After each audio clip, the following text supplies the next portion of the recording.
Hey everybody, welcome to Pink Shade. It's TLC Tuesday. I'm here with Kimberly. She's back. She's better than ever. We're going to talk 90 Day Fiance. I was ready to rock out to the music, and then there was no music because I get confused. No, we only rock out for on Prime. On Prime. That's and you know that last week, because I forgot to put the music up, and I was like, oh, I forgot to put the music up, so I'm singing, and then I played it. Ingrid put the other music on top of it, so it's like double music. I reached out to her. I go, you put the music on and it's Prime and we don't put the music. She goes, I think you didn't do the music. I was like, I did it. It was just 8 seconds late. Anyway, you're welcome, everybody. Double music. She didn't listen to past 8 seconds to see what's happening. She doesn't listen to shit. I know. Oh God, Ingrid. I think she like searches for her name. So if I call her the C word, then that'll be triggered. Yeah. Yeah. She'll be like, who's talking about me? Yeah. Mm-hmm. But what if I just say she, or I say Schmingrid? Schmingrid will still probably pop up if she searches for her own name. Yeah. Okay. Mm. What's her middle name? Anne. Okay. Anne. Schmingrid Schman. You guys, if you are on my Instagram, it will be posted. When you and I are recording this, I'm going to post it right after. I did the cringiest ad that you've ever seen. For the bed. Yeah. I'm going to send it to you right now. I wish I could just play it, but I don't know how to do that. I really do. I really do want everybody to go look at it. It is a pricey product, but all of these bed cooler things are. And like I said, we've had that Uller for years and years and years, and it just got to be such a situation with the cleaning of the water and the So the Perfectly Snug, I'm telling you, Dave said this morning, he goes, I need to be able to control my own side of the bed because I was freezing last night. And I was like, well, you told me to put it on a -7. I was on like a -3. He was on a -7. So like he does 0. Like Arctic. Yeah. So because he was just having me control it from my phone. I was like, why don't you control your own side of the bed? Why do I have to be in charge? That's genius. And then we had a fight. So anyway, that's it, guys. Go check out the ad, Perfectly Snug. It's going to change your life if you're a menopausal lady. And I have a question about menopause, and then we will get into this recap. Yeah.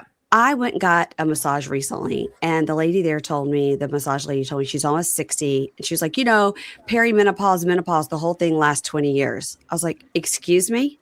Excuse me? I don't think that's correct. I think it's 10. And I think it's like from like 10? Like 45 to 55 or 48 to 58 or whatever. Because I feel like Dear God. I feel like I'm on the other side of it.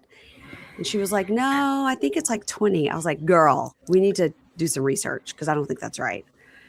Yeah, I didn't like hearing that. No, that's the most horrible thing I've ever heard in my entire life. Yeah, because I think all the hot and everything started like 48, 49, like being just really hot all the time. Yeah. Well, I've always been really hot, but that's like a medication issue. But I have the brain fog, but my doctor doesn't think it's menopause. I just get very poor sleep. So guess what? Perfectly Snug is there for you. Yep. Mm-hmm. Yeah. Uh-huh. Mm-hmm. Everybody. Okay. That's it. Enough chat about that. We've got so much. This was a great episode. Yes, it was. It was jam-packed. And I got to tell you, Love After Lockup this week, also a great episode. Oh, good. Did I see this week's yet? We've got the new weirdo with the long red hair. Yeah. Oh, yeah. Yeah. Who is an indigenous person, or so he says. So he says. Keisha doesn't believe it. But I don't know if I do either. Just because you're from Oklahoma doesn't mean you get to claim. Yeah. Yeah. But let's get started. So we're going to talk about. He wears a lot of tight pants like Mido, though. I mean, Mido could never. Mido could never. Yeah. No. So, yeah. Okay. So 90 Day Fiance, season 12, episode 11, Meeting the Family. That's what this is called. I do want you guys to check out Instagram because I will be putting up a reel that I'm going to make myself, which means it'll take me hours. So everybody like it, appreciate it. There's so many great lines on this episode. Yeah. So we're going to start with Mallory and Rasit. And So we're at Ren and Michaela's playing cornhole. Now, when they were first playing cornhole and I was writing this down, my daughter walked in the room and I go, they were playing the game with the, speaking of brain fog, and I was like, and she goes, are you having a seizure? Because I was just throwing my arm forward. And I go, the thing with the beanbag. She was like, I don't know. I don't do sports. So finally they said the words cornhole. I was like, thank God. I couldn't remember the name of it. I also forgot the name of cornhole twice in the past 2 weeks. Okay. So it's not just me. No, because they play it occasionally at my dad's retirement community, and the noise of the beanbag hitting the wood scares Ralphie, because Ralphie has some, I don't know, he's mourning my mom or there's something going on emotionally. And he runs home and leaves my dad. He just bolts. Oh, no. Cornhole is very hard. It's very hard to get one of those beanbags in. Well, not for Rush. Well, he's a natural. He's a natural. So everybody looks sweaty. It looks hot there. And they're talking it together. She says, since the baseball game and Rashid really showed his ass, she's kept him locked up in the house. He's not allowed to go around anybody else if he's going to be rude. Good for her. And he says, I don't feel bad about Mallory and Brandy, but I do feel bad for Ren and Michaela because Ren is a good friend and I really like him. Mm-hmm. So I just wish he had a vowel in his name besides the sometimes Y. Just R-Y-N. I usually write it R-E-N so that I say it correctly. But then I decided maybe I was being disrespectful in my notes. So I typed it R-Y-N and I'm making myself say Ren, even though it could be Ryan. Yeah. So they tell Rosh that Catie and Brandon are coming. He goes, Brandy, always with Brandy. And Ren says, look, man, Brandon is my best friend. And Michaela goes, you got to get used to it. And Mallory goes, just stop being an asshole and let it go. Or I'm going to lock you in the house again. So he says, okay. Now, not because Mallory said it, because Ren said it. So he'll listen to a man. I really think that this part of Rosh's culture is Mallory could say whatever and he won't listen to her. But if Ren is telling, he's like, okay, man to man. Okay. Well, you might be right. So the men are standing around eating venison and talking about various parts of deer meat. And Mallory sits at the table and talks to her friends and says, yeah, Rosh, he feels bad because he can't work right now. He feels like he's not contributing. So I decided to tell him that he can't have my money. And I brought up a conversation about a prenup. And he thinks I'm bringing it up because I think we're not going to last. And it's hard to explain with the language barrier because prenups don't exist in Turkey. So the guys are like, what are you talking about over there? You share it with the class. And she says she wants. This is when you say period diarrhea. We're talking about period poops. Then they'll just walk away. Oh. I was like, what are you talking about? Oh, because the guys are saying, what are you talking about?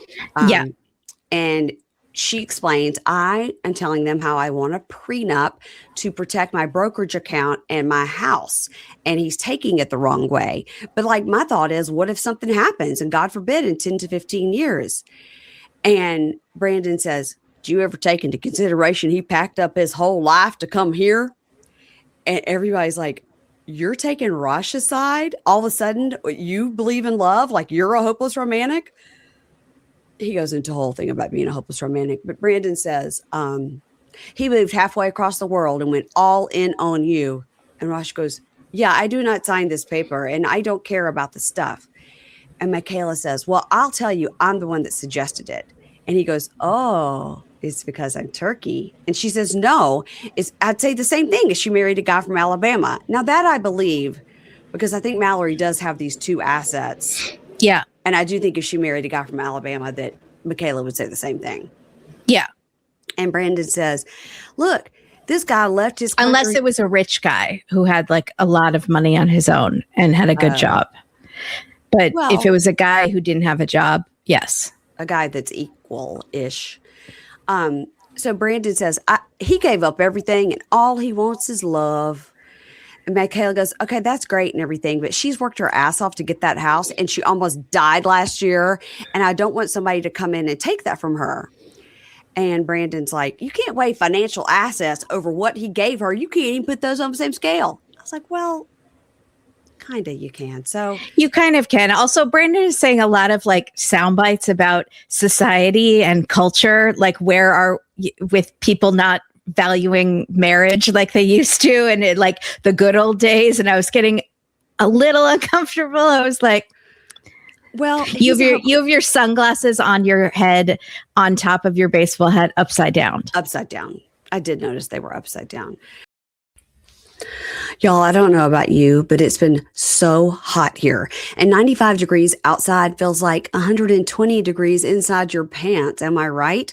You can summerproof your intimate areas with the Tushy Bidet, the instant bathroom upgrade that keeps you healthy and fresh where sweat hits the hardest. Y'all, I am so excited to talk to you about the Tushy Bidet. You don't even know. As listeners to this show know, we talk about bidets on our reality shows a lot. So many of our 90-day fiancés come over to the US and they're stunned that every home does not have a bidet, and all the Americans end up getting one and loving it. I would be willing to bet that most of them are getting a Tushy bidet. I just got one. It was so easy to install. Seriously, it took me 10 minutes, and I'm not a handy person. Remember how easy it was for Rasit to install his new bidet at Mallory's house? He was so excited about his clean butthole, and he wanted her to have a clean butthole too. Now, that's love. Now, Rashid's new bidet looked great in her bathroom, and my new bidet looks great in my bathroom. I am telling you, if you haven't tried a bidet, get on board or get on the bidet. It really does make you feel so clean. And like Jihoon from 90 Day Fiance, your whole family can have a clean anal. Seriously though, 99% of people who wash with Tushy warm water bidets feel cleaner and fresher after going to the bathroom. Tushy e-bidets have a heated seat, adjustable water temperature, and a powerful yet gentle dryer. Tushy bidets easily attach to your existing toilet without the need for additional plumbing. And the e-bidets only require an outlet. And people who have made the switch to Tushy use up to 80% less toilet paper. No more clogged toilets. And that is a big problem in my house, not naming names. But there's no more wasting money on something that does an inferior job of cleaning your Tushy. Every Hello Tushy bidet comes with a 30-day hassle-free return and a 12-month warranty. You literally have nothing to lose. So stay fresh and healthy where the AC can't reach. For a limited time, our listeners get 10% off their first bidet order when you use code PINKSHADE at checkout. That's 10% off your first bidet order at Hello Tushy, Tushy, HelloTushy.com with the promo code PINKSHADE for 10% off. And let me know how you like it.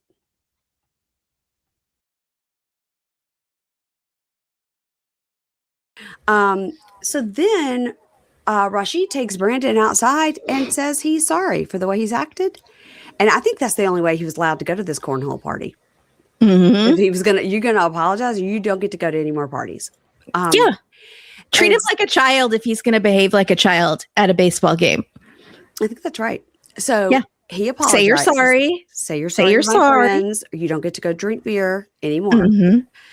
So he apologizes, and Brandon says, listen, I understand the situation is awkward for you, but I appreciate you pulling me aside to apologize. I appreciate that.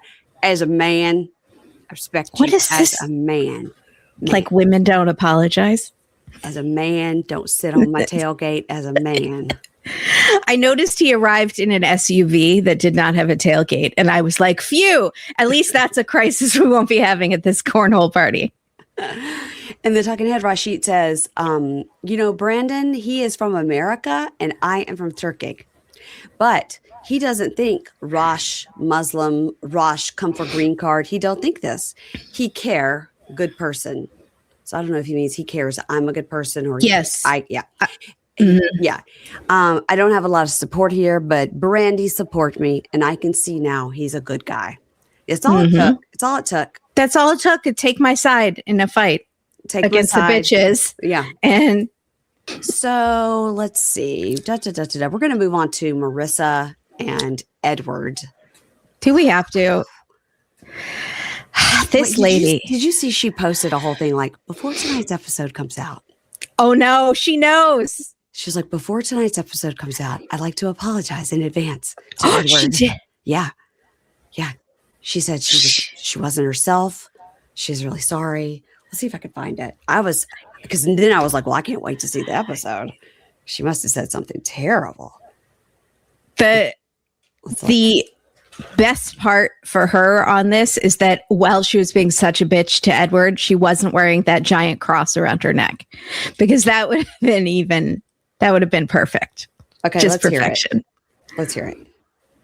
I just wanted to jump on really quick because a new clip has just been released on the 90-day sites.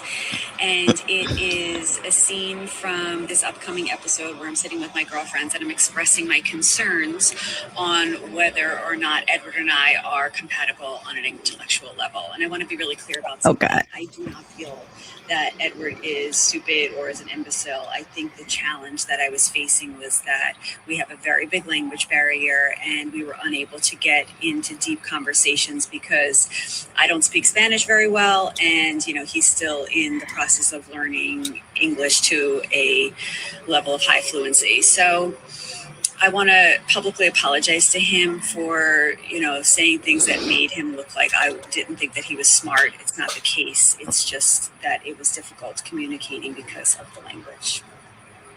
Which is why I got engaged with him. That's why I decided to marry him and bring him to my country to live with my children, because we've never had a deep conversation because of a language barrier. I think he's pretty fluent. I don't think that's the issue at all. Yeah. I think she had some wine and said what she was really thinking, which is he's not as smart as me. Yes. Yep. And as good as me because of money. Yeah. Okay. So continue. He comes out in an outfit. They're going to a dinner party and she's like, no, it's too monochromatic. Don't wear the bracelets. Change. Sends him away, and he just sighs. It's just really his soul is being sucked out of his body every time she speaks. And then he comes out and she's like, much better. See how we match better? We look good together. And so they're going to a cocktail party in her neighborhood with some friends. She hopes that he fits in. She warns him in the car, I know you don't drink much, but please don't get sloppy drunk and embarrass me. So to clarify, she's never seen him sloppy drunk, but she feels the need to tell him not to get sloppy drunk. Tonight might be the night he might. Yeah. I mean, I would become a drinker if I had to live with this woman.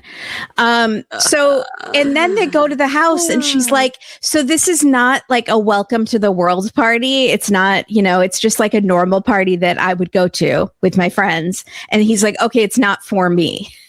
Like nothing is for me, right? I get it. Was he under the impression? To say that? Was he under the impression? Going to be a welcome to the world, like a baby boy being born, Edward.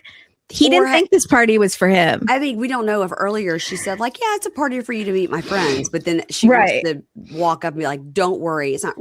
People don't really want to talk to you at all. No, you're just arm candy for me to look good. So I just want you to mingle, but don't make every conversation about baseball like you like to do. Ask them questions to show that you're interested in them, kind of like I never do with you.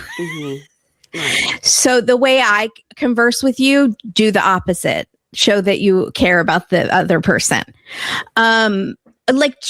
Teaching him how to have a conversation. This man works in hospitality. Right. He knows how to talk to people. I think he does a great job at this party, blending in and just chatting with people as anybody would at a cocktail party.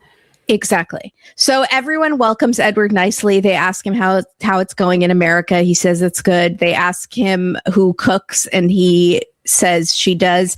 And I was like, she doesn't let him touch the kitchen. Let's be real. She's worried he's going to burn down the house. Yeah, and he had to ask the correct way to cut a potato for fear of getting in trouble. Yeah. Yeah. Lengthwise, horizontal, vertical, which way? Yeah. So I did think a guy called him Edwin, but he did. Okay. He did.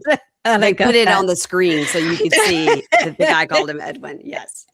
So they ask him what he's going to do for a job. And he says, I've been thinking about ideas. And they're like what? Just, pondering some ideas. What, such as? And he says, well, I like baseball. Like, I know all about baseball. It's the biggest sport where I come from. And and you think he's going to launch into baseball, but then he asks them what they do because she trained him well. And he's like, what do you do for a living? They work in insurance and finance. And he thinks, wow, these are the people I would serve in the hotel in my country. And now I'm hanging out with them. This is crazy.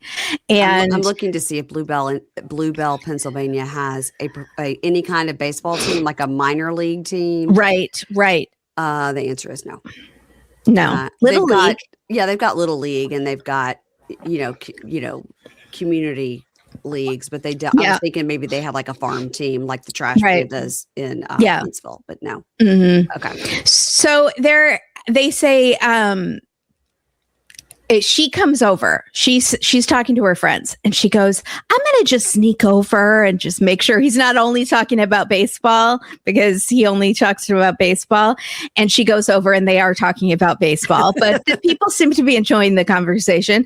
And she's like, what were you guys talking about? Did he say anything embarrassing? And they're like, well, we were just talking about cooking. He likes your meat. He likes your meat, Marissa. And they keep making that joke. Mm. And he says he might be interested in coaching baseball or opening a facility.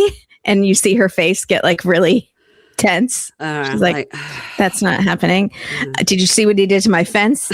So they're like reporting to a boss how her employer talked about her in like an interview. It's very much like the boss is coming over.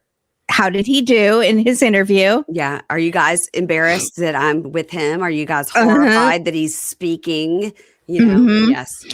So then later on in the night, Edward is telling a woman how nice everyone is being to him, and he's enjoying himself. Marissa and her friends talk about the next girls' trip and how Edward won't be allowed to go. And another woman, one of the women says, are you anxious about him talking to the other guys here who have like big professions?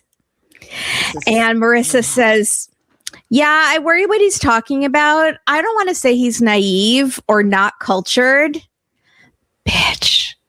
But it just gets worse. It gets so much worse. But I have a hard time with him matching me intellectually. And like, will I ever feel he's my intellectual match? Or will I be intellectually stimulated? And will he be helping me grow? What? I have no words. So she says, my friends are sophisticated, and my relationship with Edward is not based on intellect. It was based on a physical attraction, and I'm worried that we aren't going to meet on an intellectual level. Bitch, you sell wedding dresses. You are not a physicist. I'm literally just trying to think like I've been married now almost 26 years. I'm trying to think about what intellectual conversations my husband and I have. Now, we talk about things, life and bills and how we raise our children and the Grateful Dead. And I mean, you know what I mean? But we're not like sitting around going, let's contemplate the meaning of life. And who do you think, with the first star, when it burst, what kind of galaxy did it form? I mean, we're not having these kind of conversations. Yeah. What does she mean? Let's talk about philosophy. Let's talk about Nietzsche. Let's talk about politics. Let's talk about, no, they're going to be talking about the kids and money. Everyday life. Everyday life. So Marissa says, the one thing Edward has is that he's a nicer person than I am. Mm-hmm. And I'm learning that from him. And the friend says, that's huge. That's great. And she's like, yeah, I need to be reminded of that. He is the nicest person. He worships me. And that's what most women want. But I'm over here wanting something else that my mind is craving. She's just so full of shit. Join a book club. Nailed it. Join a book club where you're going to read the latest Elin Hildebrand book, and it's not going to be that deep anyway. Exactly. So the friend says, well, the grass is always greener. If he did give you what you want, you might be exhausted. Like, seriously, imagine you've just come home from working in the city and your partner is like, okay, I have this new philosophical article I want you to read, and we can talk about the meaning of life. No. I want to watch 90 Day Fiance and eat Chinese food. Yeah. So Marissa wonders, will he ever be the sophisticated person that I can bring to a black tie event or like a rodeo? What? Ma'am. What? What are you talking about? Yeah, I think he would be just fine at a black tie event. He is perfectly able of having conversations with all kinds of people. Yeah. So what has led her to believe that when he gets in public, he doesn't know how to act? Does she think he's going to rip off his shirt and start fingering his belly button and asking the other men to smell it? What does she think he's going to do? Gross. I don't know. We haven't even seen him burp or fart or anything. He's been perfectly fine. Yeah, I don't know what she's talking about. Now at a rodeo, he might be a little confused, but I don't think he'd embarrass himself. He'd be fascinated, probably. Yeah. Yeah. Also, what is sophisticated about a rodeo? What is she talking about? I don't know. Does she know what sophisticated means? I don't think she knows what intellectually or sophisticated means. So Marissa tells us Edward hasn't been exposed to a lot of things that I do in my normal life. So I'm a little concerned about his ability to adapt to social standards. Again, like he's going to hawk up a loogie and hand it to a fellow man and say, will you swallow this? You've got to I don't even know what she thinks he's going to do. I don't either. I can't even comprehend. Well, like she hasn't posted since that. She hasn't posted since the episode aired. Yeah, because she didn't realize how bad it was. Yeah, because she was a little tipsy and she didn't realize. I think so. Social standards. He again works in hospitality. Mm-hmm. Mm-hmm. He knows about social standards. Yeah. So she goes, in my friend group, there are a bunch of successful women and men, and we talk about sophisticated things. And I think Edward struggles with that sometimes, not because he's a stupid person, but because he's not exposed to that. Because people in the DR are dumb and they don't talk about smart things, I guess. So the friend says, well, he's very kind, but you're a driven person. And I do wonder, will he be good enough for you? And that's where the friend lost me, because I was like, you just said he's kind. So for some people, the definition of being good enough is like they're kind. They're a good person. Like you would want your children to come home with a partner that is kind, right? Yes. So that makes him good enough. And for them, it's all about how much he makes, essentially. So because she wouldn't worry about sophistication if he was rich. Like, rich people can be the grossest of all. Exactly. You know? Yeah. So Marissa says, I'm torn because he treats me better than anyone ever could. So I'm torn to pieces. You just said he will treat me better than anyone ever will. Mm-hmm. And I'm torn. Later, she says she loves him more than she's ever loved anyone. Why are you torn then?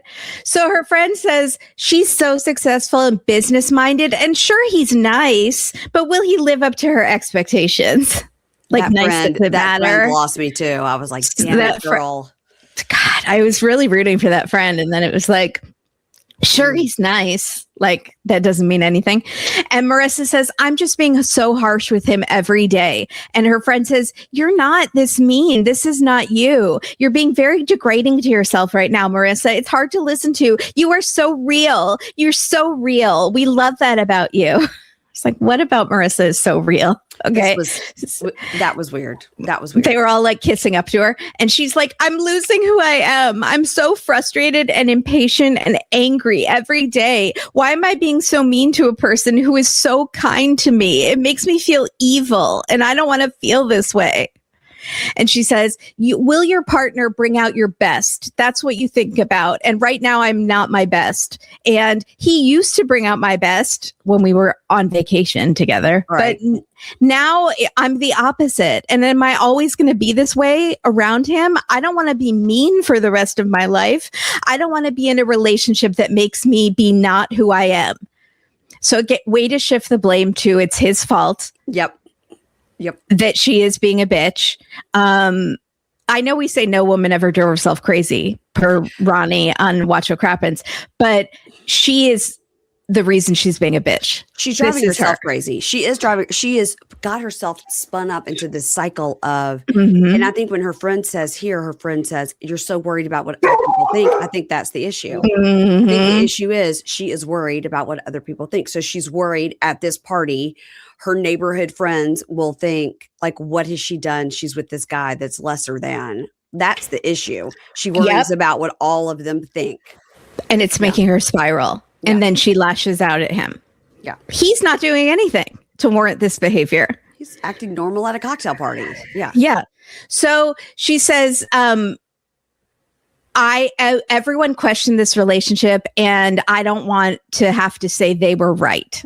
And that's she doesn't want people to say, I told you so. Right. And the friends are like, you shouldn't be worried what other people think, except all of us, because that's what we do here. So. Yeah, when the friend said, I think you're worried about what other people think, I was like, I think that's the root of the problem here, is that she is trying to, like, make sure her neighbors all think she's a certain level. Yeah. And that is she bringing herself down. By the way, she currently owns a Bar 3 studio and quit Seinfeld's altogether. Yeah. I mean, it's all her self-consciousness and her values of what she thinks matters. And it's all about what people think, which is like, she's in her 40s. Stop caring what people think in your, like, weird neighborhood that it's like keeping up with the Joneses. Right. But the guys seemed to all completely like, hey, bro, what's up? You want to talk about baseball? They all seemed nobody was judging him for what he did. No, they were perfectly fine. They knew he just got there and didn't have a job yet. So, I mean, yeah. And I just really don't like how she keeps being like, well, the relationship is not bringing out the best. He used to bring out the best of me. Like, it's his job to make you, a grown woman, be a better person. And how are you making him better? She never worries about that. That's a great question. She just assumes by bringing him here, she is making him better and letting him live in a big house. But it's his job to make her a better person. The reunion is going to be rough for her when everybody sees this. Yeah. Okay. Ashia and Maxwell. 6 days to wed.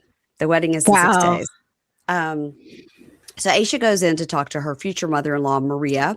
She gives her a purse they bought at the market and some caftans that she said she brought from home. And in her talking head, Ashia says, my age should not matter. And we have less than a week to get on one accord before the wedding day. Now, I looked that up because I was like, is that the correct usage of that term? I think it's of one accord. Either way, it was not a phrase that I have not heard. I've never heard this phrase. So I looked it up. I was like, you're going to get in your Accord, like the car? She doesn't drive an Accord. Let's be real. Absolutely not. So Ashia talks to Maria, and Maria says, listen, I was concerned because you need to be happy with Maxwell and the way he looks because God created Maxwell. You want to change his eyeball. You want to fix his face. And when he comes back from the United States, I won't recognize him. And you have no right to change him because God made his body and his face are the temple that God made. And then she goes, Now, if there are cracks in the step at the temple, you have to fix those steps. That was good. That was good. And she goes, no. And she goes, now, if something breaks in your house, like the air conditioner or something, you have to fix it. And she goes, no, it's not the same. And she goes, now, what if sometimes you get some new furniture in your house or like a new rug? And she's like, You got to switch to a different tack. Go switch to a person. Do you dye your hair, mama? Yeah. Because you want to change your hair color. Yeah. And she goes, now, those skin treatments have helped him now. It has helped with his acne. And Maria says, my husband used to have this. He used to have the skin pimples all over. But once I started having children, all his acne went away. And Ashia goes, wow. Ashia goes, okay, so I'm going about this all wrong. It's all about me having children. Me having children will clear up his skin. It is so funny. In her talking head, she says, this woman has lost her mind. She is tripping. She said, anything having children will make your skin break out more. And Maria says, well, and I have to tell you, I didn't think he should marry someone so old, but I've decided love is love and I'm backing you in prayer.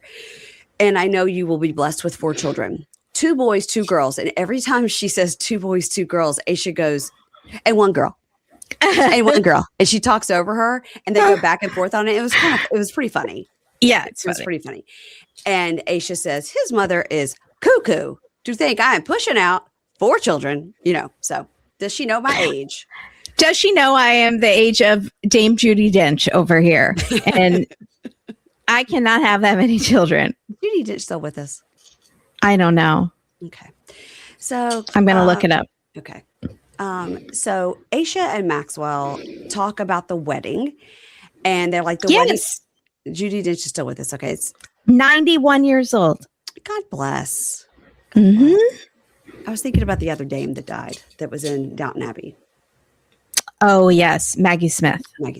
So they say the wedding will be small and then they'll have a bigger one in the United States, but they got to get everybody over here for the wedding. I was like, then it's not going to be small if you're flying all these people over here.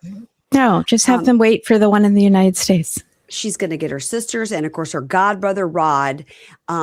She's going to call Rod to get Rod to help. And I was like, 6 days to fly to Africa.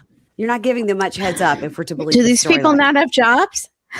Do they have current passports? Yeah, that's a pretty long way to go. So she calls Rod and says, Rod, guess what? We've decided since I'm here, we're going to go ahead and do the spousal visa. And he goes, what does that mean? She goes, I'm going to go ahead and get married while I'm here. It doesn't make sense to go all the way back home and come all the way back. And he says, bitch, you crazy.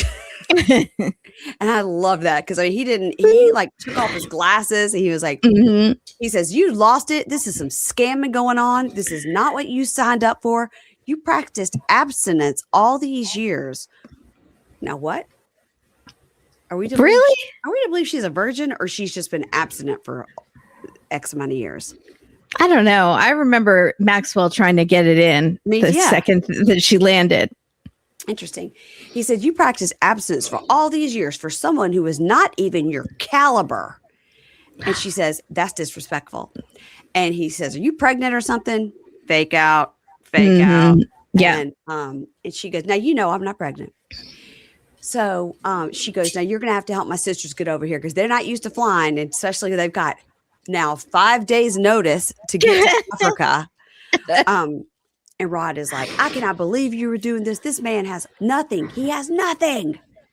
Okay. Rude. Now, she did a post saying that he has 2 master's degrees and everybody in his family has at least a master's and some have doctorates. Okay. He comes from a very well-established family, according to the post she did. So does Rod just not have the 411 on what's happening? I think that's right. I think she's... Yeah. He's making a lot of assumptions. I think he is. And we don't like that. Now we're going to go on to another pretty tragic story. This is a really good episode, which is Catie and Josh. And a listener, Chris, who sends me so much information, sent me a picture of a comparison between Katie's mother and Melissa McCarthy from Bridesmaids. And I died. She was like, does that not look like? Oh, yeah. In that picture? Yes. I mean, I was laughing so hard. I was like, because I took pictures of her too. I mean, she's not wrong. She's not wrong. Yeah. Similar. Hilarious. Okay. Continue. Okay. So this is the episode we learned that Katie's entire family hates her.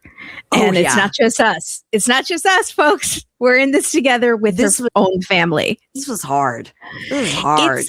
My dad wasn't seeing it. And I was like, read between the lines of what the mom is saying. This is what the mom is saying on TV about her own daughter. Yeah. And bad. She's a church-going lady.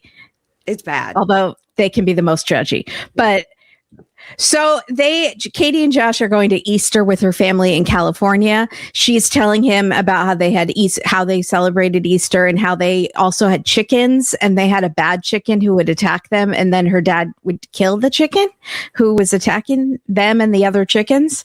Somewhere Renee was just sobbing. Yeah, I guess you got to weed out and start over. Yeah. And Renee Renee is sobbing in the corner. I knew I hated the show. So he's going to cook some British stuff for her family. And he's like, I am going to cook sausage roll. I have to practice how to say it. Sausage. How do you say it? Sausage roll. He sounds like a robot. Sausage roll. Sausage roll. Is that how you say it? Why does he have to learn to say it? What? Just say it normally. They can understand you. So he says, I'm still trying to understand religion in America, and I don't want to say the wrong thing in front of her family. And she's like, well, we're Lutheran. And he says, yeah, I guess I'm not religious at all. So, and she says, so you'd never want to go to church with me? And he said, well, if I don't, is that a deal breaker? And she says, yeah, it is a deal breaker. And I was like, bitch, does your church know what you're doing with your tongue every day but Sunday? Probably after church on Sunday as well. Has he ever seen her go to church or known that this was a huge bone of contention for her? Has she mentioned it even once? Ever. Right. So he says he's more agnostic. And she's like, well, my mom read the whole Bible. Great. And he goes, Lots of people wow. And I was like, I thought a lot of people have. I think if you've gone to church your whole life, you've eventually read the whole Bible. So the mom would want her, if they have children, dear God, help us all. The grandchildren should be raised Lutheran. And Josh says, well, what if I didn't want that to be? And Catie says, well, that would be bad. I think it might be a deal breaker. And he says, well, it's like you don't go to church, so I don't really know what it means for you to be religion. Why do you religious? care? Because yeah, exactly. And he says, I would not want my children to be indoctrinated into something and have something pushed on them so that they can make up their own minds.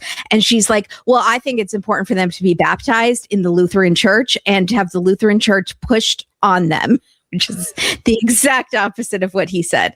And also, if she doesn't go to church now, she's not going to suddenly become a churchgoer. So he doesn't need to worry about this. Yeah, just get him baptized. She's never going to try to go to church. She's going to be too hungover. Exactly. Yeah. Also, she had the Lutheran church pushed on her. It worked out so great. She is not a ringing endorsement for religion. Let's just put it that way. Mm-hmm. So she tells him, well, if you change your mind and you won't do it, Lutherans do believe in divorce. And he's like, oh, okay. Like, that's a threat. Dear God. That's a dream. Get me out of this. She wants him to leave. She keeps throwing up all these roadblocks because she doesn't want to get married, but she doesn't want to be the one to end it. She wants him to break up with her. So she keeps being as difficult as possible. So then they're running late for the airport. He really wants to be on time. He's a very nervous flyer. He wants to get there like 6 hours early to the airport. And she is taking her sweet time. And he says she keeps promising she'll be better, but she isn't improving her behavior. So it's like, why am I here? We all are wondering that. Did we get how early he was trying to be to the airport?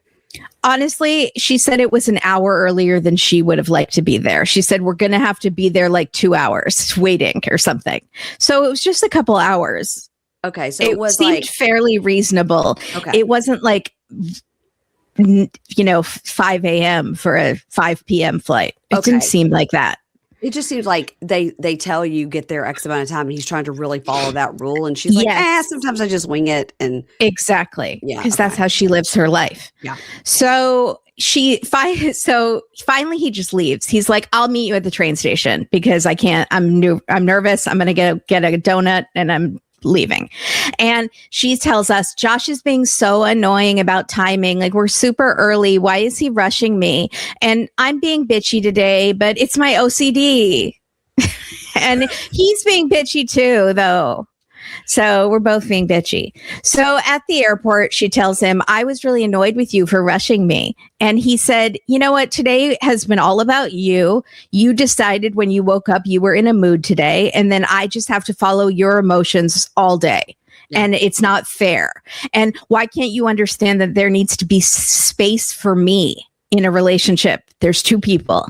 Mm-hmm. And also he looks terrible. Like how I said she looked when she was hungover going on that run last time. Yeah. He has bags under his eyes. It is like she is a succubus who is sucking the life and joy out of his body like a Dementor from Harry Potter. Give the man some chocolate. He has never looked rougher. I think also he really hates travel and flying. And so probably he's worked himself into a frenzy and didn't sleep well. And we don't know if they've gotten a double bed yet or if they're still sleeping in that stained twin. Did they get a sound machine to cover the sound of that garage? Oh, poor guy. So she apologizes and he thinks she's just apologizing to shut him up, which yes. And he's like, I don't want to plan a wedding when we're dealing with this dumb shit. This like these dumb issues like her not respecting me. He didn't say that, but I'm saying that. So it's not dumb stuff. It's very big stuff. So they arrive and they're both in better moods when they land. And they apologize to each other. And she tells him, you know, you're going to see my family home. As a kid, I was really bossy. Shocker. Everyone in my family is really chill and I'm the wild one. They're rule followers. It's horrible. And he says, it sounds great. Do we think that he's met her family before? It did, yes. Felt like they had met before, right? He says like, good to see you, but that could be just Britishy and not good. He didn't say good to meet you. So I don't know. It didn't seem uncomfortable, like, because the dad was like, I'll put you in your regular room. Right. So it seems like he's definitely met them before, maybe just not at that house. Yeah. Maybe they came to visit over there or something. Yeah. Yeah. So they go to the parents. She gives the most awkward hug to her dad. It was like it was very strange. Josh gave him a better hug, I felt like. So the parents say, we've missed seeing her while she was, you know, traveling around Europe. We love having her here for the first 2 or 3 days. Then you get tired and you just want to sit and watch TV. But that's any guest, right? I guess. Fair enough. I don't know. My parents would probably say we would want you to stay forever. Like, even if I'm being a bitch. But, not my parents. They're like, they're always like 5 days is good enough. It's been enough time. It's good. You can go. But I'll tell you, interesting that my friend Mary had both of her daughters, and one lives there, one's in college, and both of their boyfriends were in town for like the 4th of July. And so she was like, so I had like 2 extra people in my house, like these 2 guys sleeping in the guest room, and it was all like, oh. And so the one boyfriend that lives in New York City, like his train got canceled and then like his flight got canceled because we were having that heat wave and all that stuff. And Mary says she finally looked at her daughter and goes, you're going to have to drive him there. Like, he's got to get out of this house. He's like, he's been here 6 days. Like, we're out of food. Like, he's got to go. Yeah. And so she did. She goes, I said, here's my credit card. Drive him back to New York. That's hilarious. Hilarious. Okay. Yeah. I get it. Yeah. So the parents let them share a room. So they're not like that religious. They did let them share a room. Obviously. Right. Yes. I was a little surprised by. So Josh says, I'm going to unpack and then I'm going to make the sausage rolls. And she says, okay, I'm going to go talk to my family. But then she says, she kind of stops and she says, do you need anything from me? I was shocked. I was like, wow, that's growth. Good for her. How crazy that we were both shocked and noticed that. Shocked that she offered to help with something. Yeah. That she thought of him. Uh-huh. Before I leave you alone, can I help you? Yes. Yeah, I couldn't. Okay. All right. That's that just shows. Noticed that. Uh-huh. And he says, a kiss would be nice. And she says, oh, yeah. And she gives him a kiss. You want She's one of these? So such a weird couple. So Catie goes to talk to her mom. She tells her mom about the fight this morning.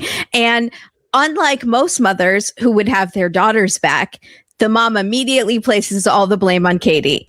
And she says, oh, well, you apologized? And Katie's like, yeah, I apologized. She goes, okay, that's good, because you should be nice to Josh. He deserves that. He's a good guy. And you're terrible. And the mom tells us, I hope they can make this work. Josh is really good for her. He makes her think less about herself and more about others. And that's a character flaw she's had all her life. She's a narcissist. And she's that was the diagnosed. See you next Tuesday. Diagnosed narcissist when we got that OCD. Yep. Yeah, I just never told her about that, but the doctor slipped me a note as I was leaving the office and said she's also a raging narcissist. So the mom goes, she was super bossy as a kid and it was annoying. She hates her child. She hates this is so rough. It's so rough. It's continuous. She so just called her child an annoying child on TV. She like you can think that she's a lot. She goes, she's super bossy. It was annoying. And then Catie says, I was bad at my birthday. I drank a lot of tequila. I tried to kiss everyone. And the mom says, that makes me sad. And Catie says, I'm sorry. Catie should just have I'm sorry tattooed across her forehead. The amount of time she has to apologize to people. Her mom has been dealing with this, and her mom obviously knows that she does this, gets drunk and tries to kiss people. She's obviously talked to her mom about this. Yes, which is good. I'm glad that she has someone to talk to, but her mom didn't go. Her mom didn't go, what? You're engaged and you were trying to kiss people? Her mom was not surprised. She was like, that makes me sad that you did that, that you're still doing this shit. Yeah. So mom says, you drink and your behavior gets obnoxious and you're going to hurt someone someday. And Catie says, like murder?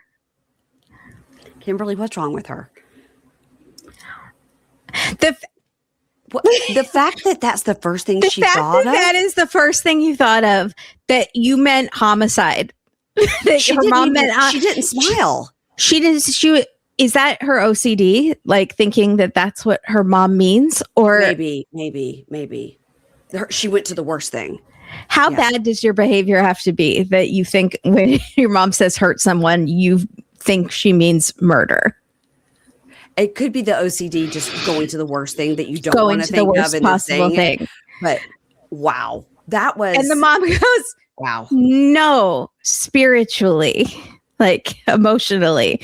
And the mom tells us, I don't want to blame all her behavior on OCD, but because there's many other things happening here, but she does have these voices in her head that are telling her to do all these bad things. And she tries not to listen to them. And then she's also an alcoholic. She is a sex addict, maybe. Yeah, and a narcissist, and just so many other things. So the mom says she's burned relationships in the past because she's a lot, and people get tired of it. Oh, that just breaks my heart. That is so sad. Catie's gonna watch this and hear how her mom truly feels about her. I know. It's bad. But maybe she needs it because, again, Josh never firmly puts his foot down. He does this why did you feel like you had to do this? Mm-hmm. Why did you feel like you had to cheat on me in front of me? Let's talk about your emotions, Catie, of why you felt that way. I can't keep doing this forever, but I'm probably going to keep doing this forever. So she needs someone to slap her across the face and say, snap out of it. Yeah. What the fuck are you doing? You need some consequences for your behavior. She needs weekly therapy. That's what she needs. At least once or twice. She needs medication and therapy. She needs an inpatient treatment facility too. Yes. Hey, Bunkies. It's producer Ingrid here. This is the end of part 1. Part 2 is already in your feed. Enjoy the show.